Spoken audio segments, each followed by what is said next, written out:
Hey YouTube world, welcome back to another video. This is Shubham and today we are going to discuss how we will use Spring to create object and dependency for us. Okay, till previous video we have seen what is different between tightly coupled and loosely coupled, and throughout the video we have already completed these two sections. Now today we are discussing about dependency injection. Before that we have to learn how to create an object and then do a dependency injection, right? So for that let me took some code. Where is the code? Where is the code? Okay. Okay, uh, so here is the code which I want to demonstrate to you. Okay, so it is very simple. Let me drive it for you. There is a class called HelloWorld. Okay, and there cannot be two public classes, sorry, at the same time. So there is a class hello world and there is a solution. Okay, readability will come from public static void main. This is our main class and there is nothing inside it, right? So this class is going to do nothing. This program is going to do nothing. And I have a hello world class and it is saying there is a function inside it called string name and it is returning just hello world. That's it. Easy, clear, very good. Okay, now how to create a object. So basically what you have to do is in your main method you have to declare it. Like how?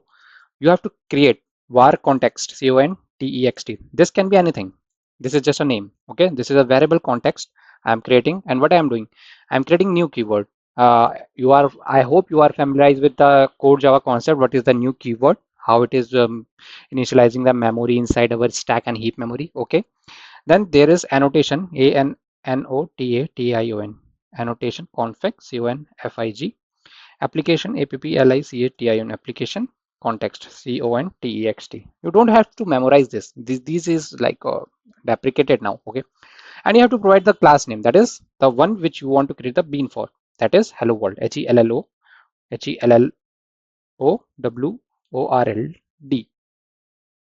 Okay, dot CLASS. That's it. That's it. You are done. Your object has been created. But this is not going to work. Like how? Why it is not going to work? You have to even tell this, like your Spring framework, where you have to scan it. Okay, so for that you have to use an annotation called configuration, CONFRIGURATION. That's it.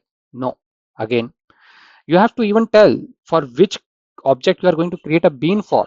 That's why you have to define a new at the rate configuration. Okay, at the rate bean. So after doing this you are done. Most probably, yeah, you are done. Not most probably, you are almost done. Now there is nothing to do. Okay, and I will put it backward like this configuration.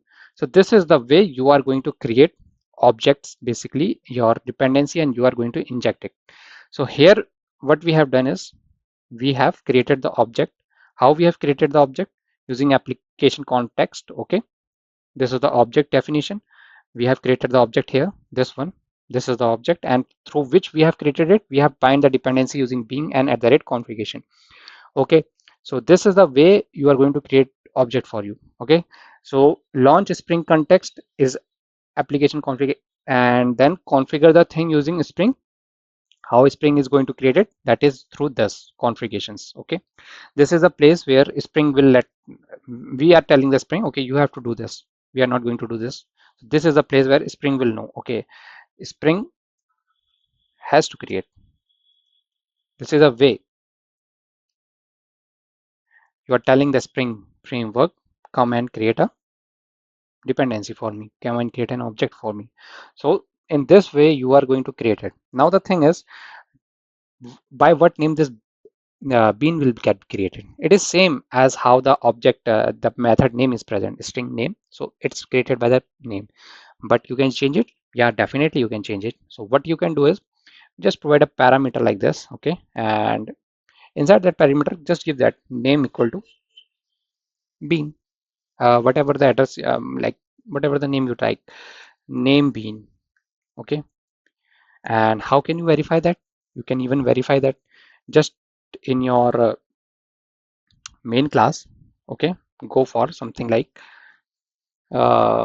context, context, that is the above object dot get bean. Get bean object. Okay, of what? Of this class, HelloWorld dot class. You are going to get the name of that bean. Basically it will print out the name bean for you here. Okay, but it is going to print out name bean.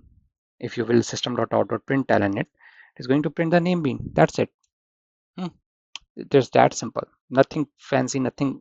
It's just a core Java thing, just a annotation has been introduced. That's it. Okay, so we will be wrapping up this video, and in next video we are going to discuss some Spring questions like what is a Spring container, Spring context, IOC container, application context, Java bean and Spring bean differentiation, and there will be so many questions I will be talking with you. Okay, so for all of that and more, please come back.